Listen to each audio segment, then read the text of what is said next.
March மந்த்ல கிட்டத்தட்ட வந்து 1 லட்சம் கோடியை எடுத்துட்டு போயிட்டாங்க எஃப்ஐஸ். சரி, இப்போ மார்க்கெட் வந்து ஒரு ஸ்டேபிளான ஒரு விஷயத்துல இருந்ததுன்னா நம்ம வந்து ஒரு ஓகே ஃபைன் நம்பி இன்வெஸ்ட் பண்ணலாம் அப்படின்னு வராங்க. நம்மளோட யூஎஸ் பாண்டே பெட்டரா இருக்குன்றப்போ அவங்களுடைய பார்வை வந்து அங்க 4.8% தரன்றப்போ எல்லாரும் அங்க போய் ஒரு ஓகே கன்ஃபார்மான ஒரு இன்கம் இருக்குல்ல, அப்ப எஃப்ஐஸ் அந்த பக்கம் தான் போறாங்க. ஆனா ஏப்ரலை காட்டிலும் இப்போ கம்மியாயிருக்கு. க்ரூட் ஆயில் பொறுத்த வரைக்கும் பார்த்தீங்கன்னா ரேட் கூடிட்டே போயிட்டு இருக்கு. நேற்று 118 நினைக்கிறேன் திங்ஸோ போயிட்டு இருக்கு, அந்த மாதிரி போயிட்டு இருக்கு. நம்மளோட இந்தியன் கரன்சியும் ஆல்மோஸ்ட் லோங்கிற ரேஞ்சுக்கு போயிட்டு இருக்கு. எப்படி பார்க்கறது இது? மோஸ்ட் ஆஃப் த நிஃப்டி ஃபீல்டில் இருக்கிறது எல்லாமே சர்வீஸ் ஓரியன்டான செக்டர். இது வந்து நம்ம இந்தியன் ஸ்டாக்ஸ்லாம் சொல்ல முடியாது, இது வந்து கார்பரேட் ஸ்டாக்ஸ். ஓகே, ஸோ அப்போ கார்பரேட் ஸ்டாக்ஸ்க்கு மோஸ்ட்லி அவங்க வாங்கக்கூடிய சேலரிஸ் எல்லாமே எப்படி இருக்குன்னு கேட்டிங்கன்னா டாலர்ஸில் தான் இருக்கும். நீங்கள் சும்மா ஒரு சின்ன ஒரு கனெக்ட் பண்ணி பாருங்களேன். எப்படி கனெக்ட் பண்ணலாம், அவனுக்கு சேலரி வரும், சேலரி டாலரில் வரும், அப்போ அதிக டாலர் கொடுக்கணும். ஆமாம், ஏன்னா நமக்கு இந்தியன் வேல்யூ ரொம்ப கம்மியாக, அதனால அதிக டாலர் கொடுக்கணும். அதிக டாலர் கொடுக்குறப்போ அதை ஐஎன்ஆராக கன்வெர்ட் பண்ணுறாங்க. அவங்க அதை கன்வெர்ட் பண்ணுறப்போ அவங்களுக்கு அதிக ப்ராஃபிட். ஸோ நம்ம மணி வேல்யூ குறையிறதுனால அது ஒரு கேம் இருக்குதுல்ல? கேம் இருக்கு. எஸ் அஃப்கோர்ஸ், மறைமுக கேம் இருக்கு. கரெக்ட். வணக்கம். இன்றைய நம்முடைய சிறப்பு விருந்தினர் எக்ஸோடஸ் ஃபினான்ஷியல் இன்ஸ்டிடியூட்டோட நிறுவனர், பங்கு சந்தை வல்லுநர் திரு கர்னல் ராஜ் அவர்களை நம்ம சந்திக்க இருக்கிறோம். வணக்கம். வணக்கம், எப்படி இருக்கீங்க? நல்லா இருக்குது. ரைட். முதல்ல உங்களுடைய தொழில் நிறுவனம் ஆரம்பித்து இன்றையோட 7 வருடம் தாண்டி இருக்கீங்க. அதுக்கு மிகப்பெரிய வாழ்த்துக்கள். தமிழ் சார்பாகவும் எங்களுடைய நேயர்கள் சார்பாகவும் உங்களுக்கு ஒரு வாழ்த்துக்கள். ரொம்ப நன்றி. மேன்மேலும் நீங்கள் வளர்ந்து பல வேறு உச்சங்கள் அடையணுங்கிறது எங்களுடைய வாழ்த்துக்கள். இந்த மாதம் ஏப்ரல் மாதத்தோட எக்ஸ்பீரி அதுதான் நம்ம இன்றைக்கி பேச இருக்கோம். குறிப்பாக சொல்ல போனால் மார்ச் மந்தில் கிட்டத்தட்ட வந்து 1 லட்சம் கோடியை எடுத்துகிட்டு போயிட்டாங்க எஃப்ஐஸ். ஏப்ரல் மாதம் எப்படி இருந்தது? அதே மாதிரி மறுபடியும் எடுத்துகிட்டு தான் போயிருக்காங்க. யாருங்க கொடுக்குறாங்க? அவங்க தான் பயத்துல எல்லாம் இருக்காங்க. சரி, இப்போ மார்க்கெட் வந்து ஒரு ஸ்டேபிளான ஒரு விஷயத்துல இருந்ததுன்னா நம்ம வந்து ஒரு ஓகே ஃபைன் நம்பி இன்வெஸ்ட் பண்ணலாம் அப்படின்னு வராங்க. நம்மளோட யூஎஸ் பாண்டே பெட்டரா இருக்குன்றப்போ அவங்களுடைய பார்வை வந்து அங்க 4.8% தரன்றப்போ எல்லாரும் அங்க போய் ஒரு ஓகே கன்ஃபார்மான ஒரு இன்கம் இருக்குல்ல, அப்ப எஃப்ஐஸ் அந்த பக்கம் தான் போறாங்க. ஆனா ஏப்ரலை காட்டிலும் இப்போ கம்மியாயிருக்கு. ஓகே, அதுக்காக போகாம இல்ல, அங்க 1 லட்சம் போயிருக்குன்றப்போ இங்க ஒரு 30 to 40,000 சைட் தான் போயிருக்கு எஃப்ஐ வேல்யூ. ஆனா முழுக்க நிக்கல, இன்வெஸ்டர்ஸ் உள்ள வராங்க அப்படின்னு இல்லை. இந்த ஜான்வரியில இருந்து இப்போ வரைக்கும் பார்த்தீங்கன்னா பிப்ரவரி மாதம் மட்டும்தான் கொஞ்சம் இருந்தது. ஓகே முதலீடு அப்படின்னு வந்தாங்க. மீதி மோஸ்ட்லி என்னதான் ஆகுது அப்படின்னா எஃப்ஐஸ் வெளியே தான் ஸ்டில் நவ் போயிட்டே இருக்காங்க. பட் என்னதான் எஃப்ஐஸ் வெளியே போயிட்டு இருந்தாலும் நம்ம ஸ்டில் நவ் ஒரு க்ரோயிங் பீரியட்ல தான் பார்த்துட்டு இருக்கோம். கிட்டத்தட்ட பார்த்தா ஒரு 5 monthsக்கு அப்புறம் ஒரு எக்ஸ்பீரி, மந்த்லி எக்ஸ்பீரி வந்து நமக்கு பாசிட்டிவ்னு இந்த மாதம் பாசிட்டிவான கிட்டத்தட்ட ஒரு 5 மாசமா பார்த்துட்டு இருக்கோம். வேறு அதாவது என்ன சொல்ல போனால் பிப்ரவரி மாதத்துலேருந்து ஈரான் போர் சொல்லலாம். அதுக்கு முன்னாடி சென்டிமெண்டலாகவே நம்ம மார்க்கெட் வந்து வீக்காக தான் இருந்தது. அப்படி பார்க்கும்போது இந்த ஏப்ரல் மந்தோட எக்ஸ்பீரி ஒரு பாசிட்டிவ். இது எப்படி பார்க்குறீங்க? ஒரு நல்ல ஒரு பாசிட்டிவ் சைன் தான். பிகாஸ் ஆனால் என்னதான் நம்ம பாசிட்டிவ் சைன் நம்ம பார்த்தாலுமே இன்னொரு பக்கம் நம்ம டெக்னிக்கலாக பேச வேண்டியது இருக்கு. ஸோ டெக்னிக்கல் சைடில் நம்ம பார்க்குறப்போ மார்க்கெட் வந்து ஒரு டவுன் ட்ரெண்டில் தான் இருக்கு. இன்னும் ஸ்டில் மார்க்கெட் டவுன் ட்ரெண்டில் தான் இருக்கு. இது வந்து ஒரு ஷார்ட் டேர்மில் ஒரு ரெக்கவரி ஆர்எல்ஸ் ஒரு ப்ராஃபிட் புக்கிங் இந்த மாதிரி நம்ம சொல்லலாம். மேபி இது கண்டினியூ ஆச்சுன்னா பாசிட்டிவாக மாறதுக்கு வாய்ப்பு இருக்குது, அப் ட்ரெண்டாக போகிறதுக்கு வாய்ப்பு இருக்குது. பட் ஸ்டில் நவ் மார்க்கெட்டோடைய பகுதி என்னென்னா செல் ட்ரெண்டை நோக்கி தான் மார்க்கெட் இன்னும் ட்ராவல் பண்ணிட்டு இருக்கு. பட் இது வந்து ஒரு ஷார்ட் டேர்மில் ஒரு மார்க்கெட் மேலே போயிருக்கு அப்படின்னு சொல்லலாம். ஒரு லாங் டேர்ம் பெர்ஸ்பெக்டிவ்ல பார்க்குறப்போ இது ஃபால் சைடில் தான் மார்க்கெட் இருக்குது. இன்னைக்கு வந்து மார்க்கெட் வேர்ல்டு வைடா லீவு இல்லையா? மேக்ஸிமம் எல்லா இடத்துலையுமே இன்னைக்கு மார்க்கெட் லீவ். நம்ம பேசுறது ஃப்ரைடே May 1 அன்னைக்கு பேசுவோம். இதுல வந்து பாத்தீங்கன்னா நேற்று முடிந்த மார்க்கெட் எங்க உலகம் முழுவதுமே எல்லா இடத்துலயும் வந்து கிரீன் தான் காமிச்சிருக்கு. எல்லா மார்க்கெட்டுமே பிளஸ். ஆமா, மண்டே அன்னைக்கு நம்மளுடைய ரிசல்ட் வேற வருது. எப்படி இருக்கும் ரிசல்ட் வேற வருது. இந்த ரிசல்ட் எதுவும் பாதிக்க வாய்ப்பு இருக்குமா? ரிசல்ட் பாதிக்க வாய்ப்பு இருக்குன்னா டொமஸ்டிக் வைஸ் நமக்கு எப்படி ஃபீல் ஆகுன்றத விட ஒரு இன்டர்நேஷனல் வைஸ் நம்ம பார்க்கலாம்.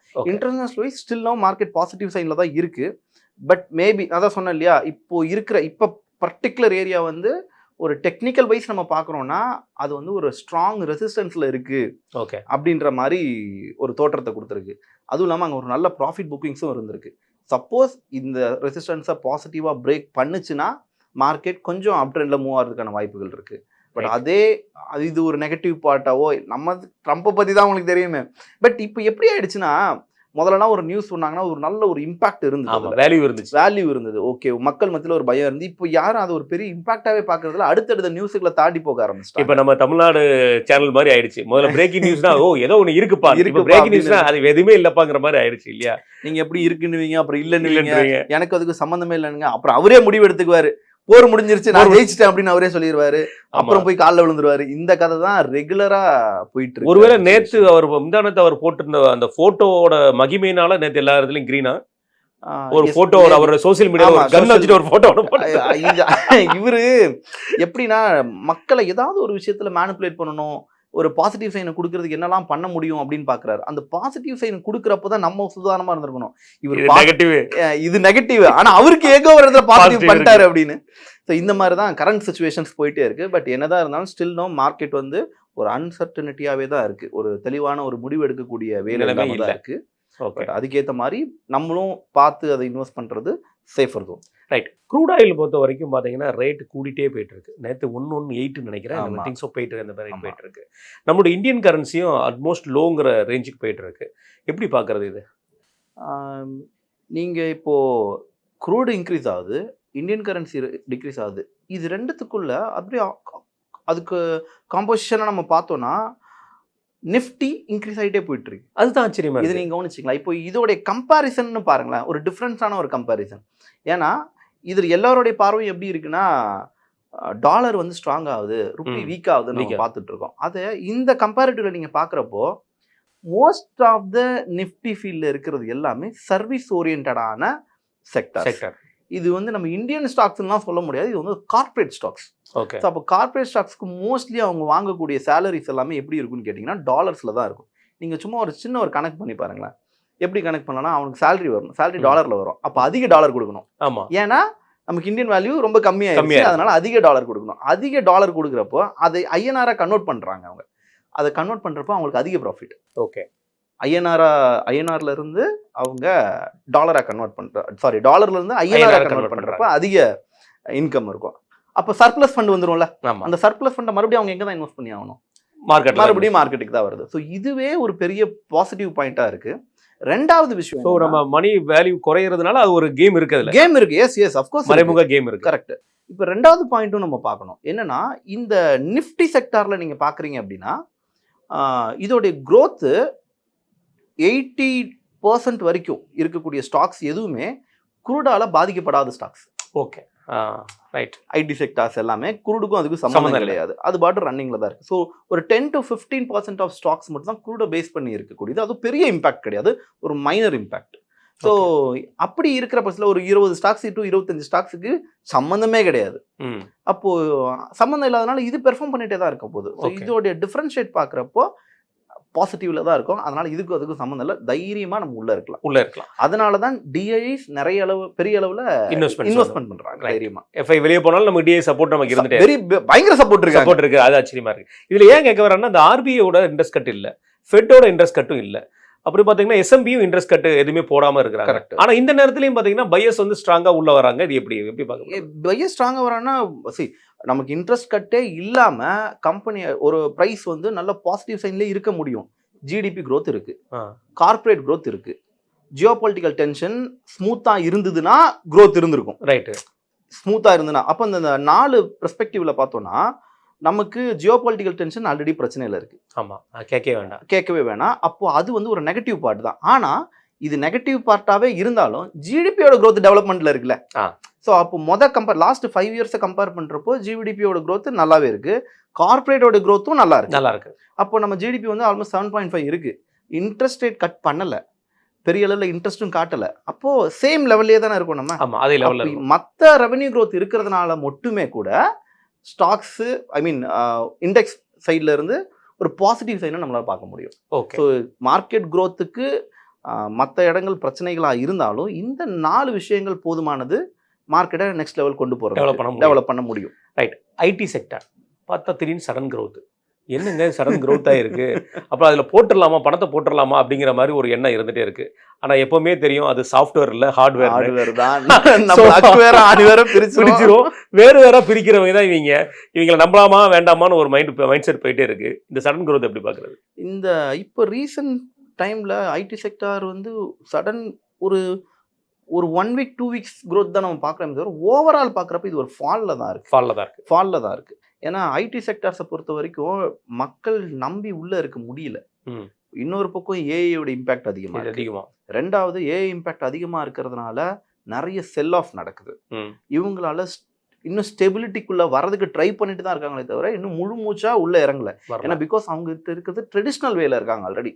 அந்த ட்ரெடிஷ்னல் வேயை ஏஐ வந்து என்ன பண்ணணும்னா அதை ஓவர்டேக் பண்ணணும். It takes time. இப்போ அது ஒரு எமோஷனல் கனெக்ட்ல பார்க்குறப்போ என்னடா எல்லாருக்கும் வேலை போகுது அப்படின்னு பார்க்குறோம். பட் கம்பெனின்னு பார்க்குறப்போ அவன் எதை பார்ப்பான்? அவனோட ரெவன்யூ தான் பார்ப்பான். எனக்கு வந்து ஒரு 50,000 பேருக்கு நான் சம்பளம் கொடுக்குறேன், எனக்கு 50,000 பேருக்கு சம்பளம் கொடுக்குறது, சம்பளத்திலே பாதி வருமானம் போயிடுது அப்படின்னு தான் அவன் திங்க் பண்ணுவான். அப்போ அந்த 50,000 பேரில் ஒரு 30,000 பேரை நான் ரீப்ளேஸ் பண்ணுறதுக்கு ஏஐ ஃபிக்ஸ் பண்ணுறேன். அப்போ எனக்கு அந்த சேலரி கொடுக்குறது மிச்சமாச்சுன்னா அது கம்பெனியோட ரெவன்யூவில் போய் சேர ஆரம்பிச்சிடும், கம்பெனியோட ப்ராஃபிட்டுக்கு போக ஆரம்பிச்சிடும், அப்போ கம்பெனி க்ரோத் ஆக ஆரம்பிச்சிடும். ஸோ கம்பெனியை பொறுத்த வரைக்கும் அவன் அப்படி தான் யோசிப்பான். ஏன்னா அவங்க சர்வீஸ் பண்ணுறதுக்கு என்னது தான தர்மம் பண்ண வரலையே எல்லா கம்பெனியும். ஸோ அவங்களோட இண்டிவிஜுவல் ரெவன்யூ பார்த்து தான் இருப்பாங்க. ஸோ இந்த பெர்ஸ்பெக்டிவ்ல ஆல்ரெடி எதிர்பார்த்த Q4 ரிசல்ட்ஸும் வரல. லைக் Q3 கம்பேர் பண்ணுறப்ப Q4 டவுனில் இருக்குது. போன வருஷத்தை கம்பேர் பண்ணுறப்பையும் டவுனில் இருக்கு. இது ஜியோபாலிட்டிக்கல் ரீசனும் ஒரு காரணம் தான். பட் இருந்தாலும் அந்த எக்ஸ்பெக்டட் ரிசல்ட்ஸ் இல்லாததுனால மக்கள் கொஞ்சம் வெறுத்தி அடைஞ்சிட்டாங்க. அதனால ப்ரைஸ் அங்கிறது கொஞ்சம் ஃபாலில் தான் இருக்குது. பட் இன் ஃபியூச்சர் மார்க்கெட்டுக்கு ஒரு அப்சைடில் இருக்க நிறைய வாய்ப்பு இருக்குது. ஏன்னா அவங்க ஐடி செக்டார்ஸ் எல்லாம் இப்போ ஏஐ செக்டார்ஸாக மாறுறதுக்கான வாய்ப்புகள் இருக்குது. நேற்று வேதாந்தா கொடுத்த ஒரு அதிர்ச்சி என்னங்க, இப்படி பார்த்தா முந்தின நாள் இருந்த ஒரு கேண்டலுக்கும் நேற்று லோயர் கேண்டலும் வச்சு பார்க்கும்போது ஸ்டார்டிங் பார்த்தீங்கன்னா அதுவே பெரிய அதிர்ச்சி. ஆமாம், இதுதான் வேதம் புதுசா வேதம் பழசாங்கிற மாதிரி நம்ம இந்த பாரதிராஜா ஸ்டைலில் கேட்குற அளவுக்கு இப்படி ஒரு பெரிய அடி எப்படி பார்க்குறது? வேதாந்தா பொறுத்த வரைக்கும் மக்கள் மத்தியில் எப்படின்னா அவன் தான் ஒரு டிவைட் அண்ட் கிங் அப்படின்னா வேதாந்தா தான் சொல்லுவாங்க எல்லாருமே. அப்போ மார்க்கெட் அந்த வேதாந்தா டிவைட் அண்ட் கிங்ன்றப்போ ஒரு பெரிய அளவில் profit. But company stable company தான். அவங்கள்ட்ட என்னென்னா அந்த டீமர்ஜிங் பண்ணதுனால அவங்க என்ன பண்ணுறாங்க, ஒரு கம்பெனி ஒரே கம்பெனிக்குள்ளே நிறைய கம்பெனிஸ் ரன் ஆகுது, நிறைய ப்ராடக்ட்ஸ் ரன் ஆகிட்டு இருக்கு, ஃபார்மா, மெட்டல். ஸோ இந்த மாதிரியான விஷயங்கள் என்ன பண்ணுறாங்க, அவங்க 4 கம்பெனியாக நான் பிரிக்கிறேன், டிமர்ஜ் பண்ணுறேன் அப்படின்னு சொல்லிட்டு அவங்க ஒரு விஷயத்த கொண்டு வராங்க. அது அனௌன்ஸ்லாம் கூட பண்ணியிருந்தாங்க. பட் அதுக்கான விழிப்புணர்வு நிறைய பேர் இருந்ததுனால மார்க்கெட்டில் எங்க 800 எங்கே இருக்குது, 250 ரூபா எங்கே இருக்குது, ஒரே நாள் நீங்க சும்மா சார்ட் ஓபன் பண்ணி பாத்தீங்கன்னா கேண்டிலே காணோம். கண்டினியூஷன் எங்க இருக்கு, பக்கத்துல இருக்கு அப்படின்னா கீழே எங்கேயோ இருக்கு.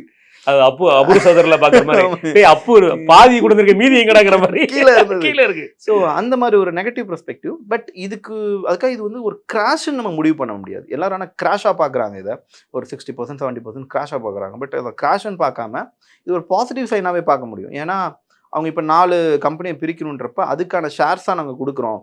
1:1 ரேஷியோவில் நாங்கள் கொடுக்குறோம். 1:1 நீங்கள் 10 ஷேர் வச்சுருக்கீங்கன்னா 4 கம்பெனிக்கு ஒவ்வொரு கம்பெனிக்கும் 10 ஷேர் தர மாதிரி அவங்களோட பிளான். அப்போ அது வந்து உங்களுடைய ப்ராஃபிட் ஈக்குவல் பண்ணிடும். ஓகே, இப்போ இந்த ஃபாலான 60% உங்களுக்கு ஈக்குவல் பண்ணிடும்.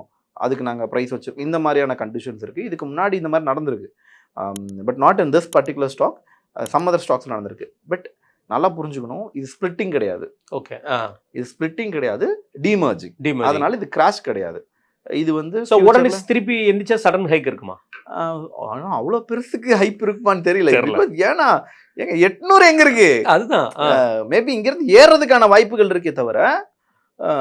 பட் இட்ஸ் வெரி ஹார்ட் மறுபடியும் அந்த ப்ரைஸுக்கு போய் நிற்கணுன்றது டேக்ஸ் டைம். பட் கம்பெனி ஸ்டேபிளான கம்பெனி தான். ஏன்னா நம்ம ஆல்ரெடி நிறைய பார்த்துருக்கோம், அவங்கள மாதிரி டிவிடெண்ட் கொடுக்கவே முடியாது. ஓகே, அது ஒரு பெரிய அட்வான்டேஜ். நமக்கு வெயிட் பண்ணலாம். இந்த இந்த நேரத்துல சரியான டைம் இதுல பர்ச்சேஸ் பண்றது. இதுல ஒரு முக்கியமான விஷயம் சரியான டைம் பர்ச்சேஸ் பண்றதுக்கு. பட் இது இன்னொரு பாயிண்ட்டையும் நம்ம பார்க்க வேண்டியது இருக்கு. என்ன பார்க்கணும் அப்படின்னு கேட்டிங்கன்னா, ப்ரைஸ் இங்கிருந்து மூவ் ஆகுது ஆர் ஃபால் ஆகுது, அதர் ஸ்டாக்ஸ் கொடுக்குறான்னு முடிவு பண்ணிட்டா நீங்கள் அது வரைக்கும் விற்காம இருக்கணும்ல. அது ஒரு பெரிய அட்வான்டேஜ், அது ஒரு பெரிய மைனஸ் பாயிண்ட். ஆமாம், நீங்கள் பயத்தில் வித்துட்டீங்கன்னா தரமாட்டான், அடுத்த ஷேர்ஸ் வரப்போ தரமாட்டாங்க. அது வரைக்கும் நீங்கள் அதை ஹோல்ட் பண்ணி வைக்கணும். அது ஒரு பெரிய இருக்கு. ஸோ இந்த மாதிரி அதில் ஒரு பாயிண்ட் இருக்கு, அதை நம்ம நோட் பண்ணிக்க வேண்டியது இருக்கு. கண்டிப்பாக. ரீட்டைல் ட்ரேடர்ஸ் எப்படி இருக்காங்க? அவங்களுக்கு பயத்தோட இருக்காங்களா? இந்த மார்க்கெட் இன்னும் எப்படி போயிட்டு இருக்கு? இவங்கள ரீட்டைல் ட்ரேடர்னு சொல்றதா இல்ல இன்வெஸ்டர்னு சொல்றதுன்னு பெரிய கன்ஃபியூஸாவே ஆயிடுச்சு மார்க்கெட். ஆமா, ஏன்னா ஒரு ஒரு ஒரு பர்டிகுலர் 5 இயர் டியூரேஷனில் பார்த்தீங்க அப்படின்னா இப்போ இருக்கக்கூடிய ட்ரேடர்ஸ்க்கும் முதல்ல இருந்தக்கூடிய ட்ரேடர்ஸ்க்கும் நிறைய வித்தியாசம் இருக்குது. இப்போ நாலேஜ் எஜுகேஷன் பெரிய அளவில் இருக்கிறதுனால they are clear minded. Emotionally அவங்க டவுனாக இருக்காங்களே தவிர, பட் கம்பேரிட்டிவ்லி இருந்ததை விட இப்போ நல்ல நாலேஜ் படி ட்ரேட் பண்ணுறாங்க. அண்ட் அவங்க எல்லாருமே இன்வெஸ்டராகவும் மாறிக்கிட்டு இருக்காங்க. நிறைய கிட்டத்தட்ட 3 லட்சம் டிமேண்ட் அக்கௌண்ட்ஸ், 35 டிமேண்ட் அக்கௌண்ட்ஸ் வந்து வெளியே போயிடுச்சு. பட் ஸ்டில் நோ மார்க்கெட் பாசிட்டிவாகவே இருக்கே. அப்போ இவங்க எல்லாரும் நிறைய இன்வெஸ்டர்ஸ், சிப் இன்வெஸ்டர்ஸ், இவங்க எல்லாரும் பெரிய அளவில் இன்ட்ரெஸ்ட் காட்டுறாங்க மார்க்கெட்டில்.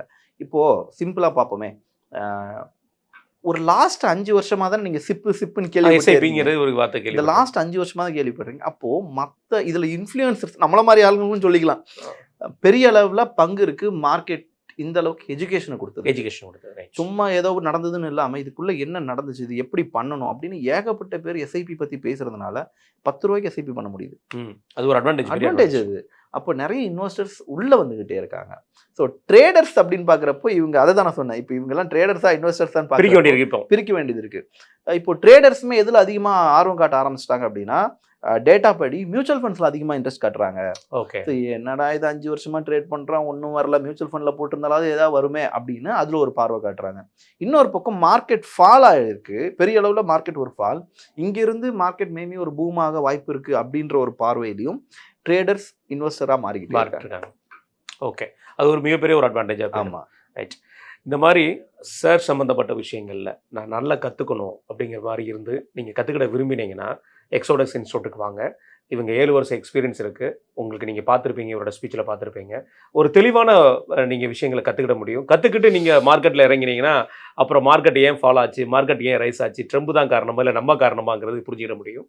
ஸோ இவங்களுடைய நம்பர், இவங்களை காண்டாக்ட் பண்ணுற விஷயங்கள் நம்மளோட டிஸ்கிரிப்ஷனில் இருக்கும். அதையும் பார்த்து பயன்பெற்றுக்கோங்க. பிரதர், இப்போ ஒரு பக்கம் இருந்தாலும் கோல்டுங்கிறது ஒரு மிகப்பெரிய ஒரு மோகம். ஆமாம், அந்த மார்க்கெட்டு எப்படி போயிட்டு இருக்கு? அது எப்ப பார்த்தாலும் அந்த கேள்வி கேட்காம ஒண்ணுமே செய்ய முடியாது. ஆமா, மக்களுடைய முழு நேர நோக்கமும் தங்கத்தை எப்படியாவது வாங்கிடணும் அப்படின்னு. அட்லீஸ்ட் தங்கம் பேர் வைக்கிறவங்களே வாங்கணும் போயிட்டு நிலைமை. ட்ரூ. பட் இப்போ மார்க்கெட் ஒரு கன்சாலிடேஷன் பீரியட்ல இருக்கு. அதான் நம்ம ஆல்ரெடி பார்த்தோம். ஏன்னா இங்க கோல்டு எல்லாருக்கும் மறந்துட்டாங்க. இப்போ பிரச்சனையா இருக்குன்னா குருடுக்கும் டாலருக்கும் தான். ஸோ அதனால மோகம் எல்லாம் அந்த பக்கம் இருக்கு. ஸோ இந்த பெர்ஸ்பெக்டிவ்ல குருட் கொஞ்சமாவது நமக்கு ஸ்டேபிள் ஆனா மட்டும்தான் கோல்டுல ஒரு லைக் ஒண்ணு மார்க்கெட் ஏறணும் இல்லாட்டி இறங்கணும், ஏதாவது பண்ணுங்க அப்படிங்கிற மாதிரி. அது எப்படி இருக்குன்னா அப்படியே நம்ம சொல்லுவோம்ல, ஏன்டா அவனை போட்டு அடிச்சிட்டு இருக்க, ஆமா அவன் தான் எந்திரிக்க மாட்டான். ஏன்னா நேற்று நான் மார்க்கெட் பார்க்கும்போது செம்மையா இறங்கி இருந்துச்சு. ஸ்டார்டிங்ல கிட்டத்தட்ட ஒரு இண்டெக்ஸ் நம்பர் பார்க்கும்போது 1600 க்ளோஸ் ஆனது, ஓப்பன் ஆனது 700.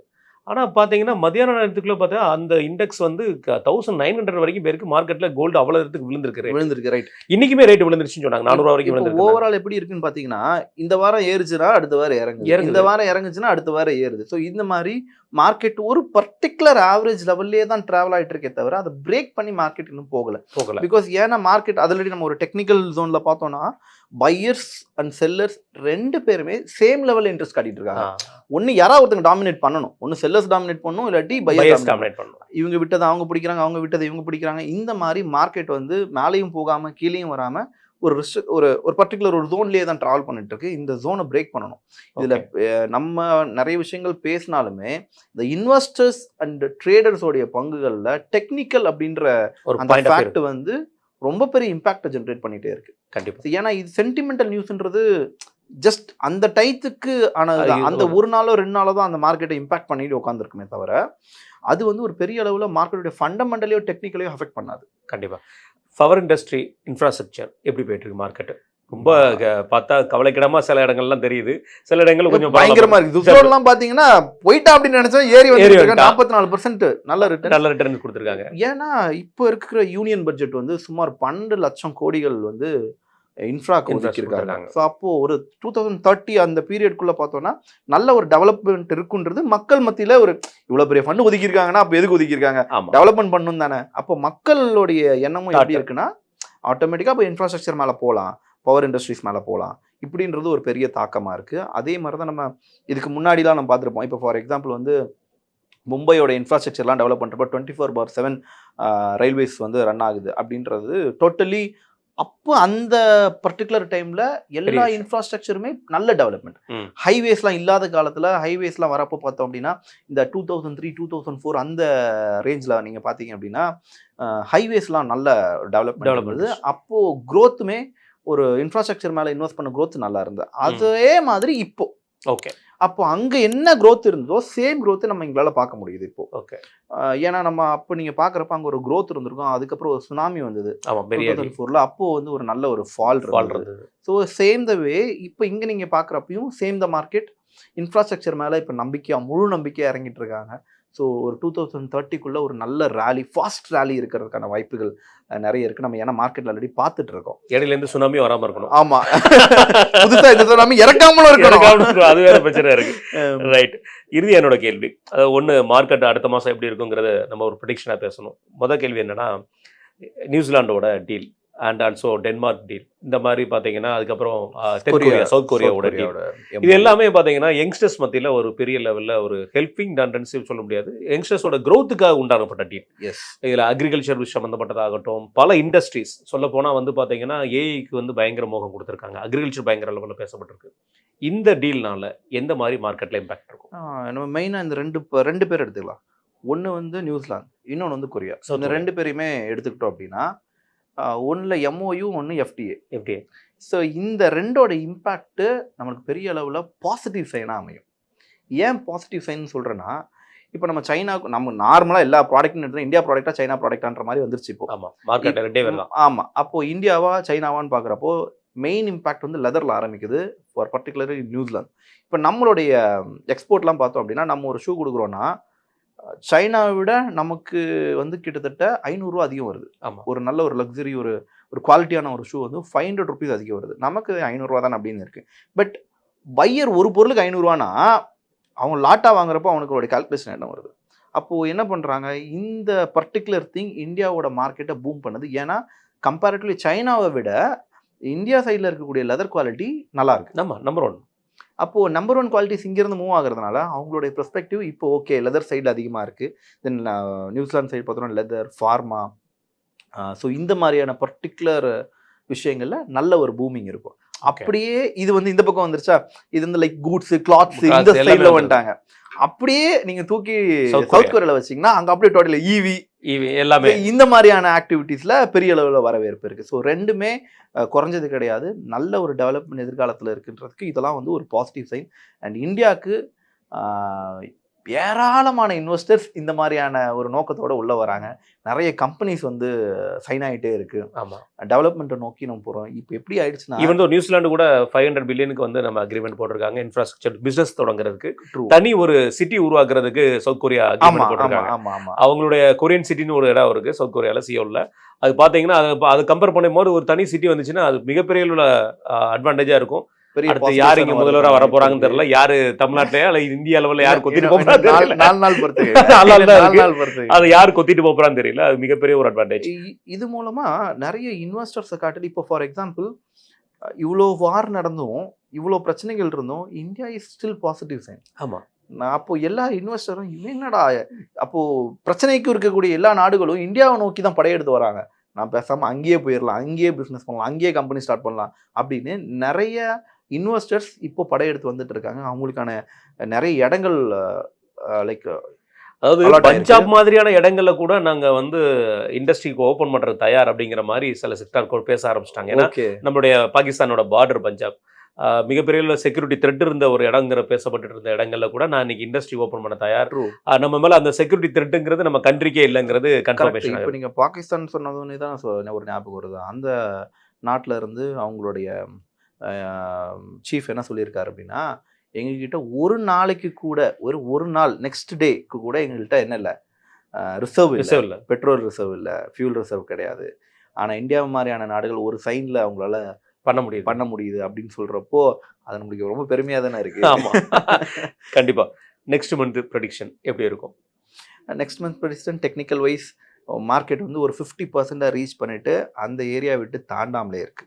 ஓகே, ஸோ நமக்கு வந்து ஆல்ரெடி நான் சொன்னது தான், ஒரு லாங் டேர்ம் பர்ஸ்பெக்டிவில் நிஃப்டி வந்து ஒரு டவுன்ஃபாலில் தான் இருக்குது. இது பாசிட்டிவ் சைன் கண்டிப்பாக கொடுத்தாகணுன்ற கட்டாயத்தில் இருக்குது. பட் மேபி இது ஒரு பாசிட்டிவ் சைனாக மாறிடுச்சு அப்படின்னா இங்கேருந்து இப்போ கரண்ட் ப்ரைஸ், இப்போ இருக்கிற ப்ரைஸ்லேருந்து மார்க்கெட் ஒரு பாசிட்டிவ் சைடில் போக வாய்ப்பு இருக்குது. இன்கேஸ் இந்த பர்டிகுலர் ஆவரேஜ் ஜோனை மார்க்கெட் பிரேக் பண்ணிடுச்சுன்னா இன்ஸ்டிடியூஷன்ஸ் எல்லாருமே மறுபடியும் செல் ஆஃப் பண்ண ஆரம்பிச்சிருவாங்க. பட் செல் ஆஃப் ஆகக்கூடாது. ஏன்னா பிகாஸ் மார்க்கெட்டுக்குள்ளே இருக்கிறது எல்லாருமே மோஸ்ட்லி டிஐஐ தான் இருக்காங்க, எஃப்ஐஐ உள்ளே இல்லை, நிறைய பேர் வெளியே போயிட்டாங்க. இதையும் நம்ம ஒரு பாயிண்ட்டாக பார்க்க வேண்டியது இருக்குது.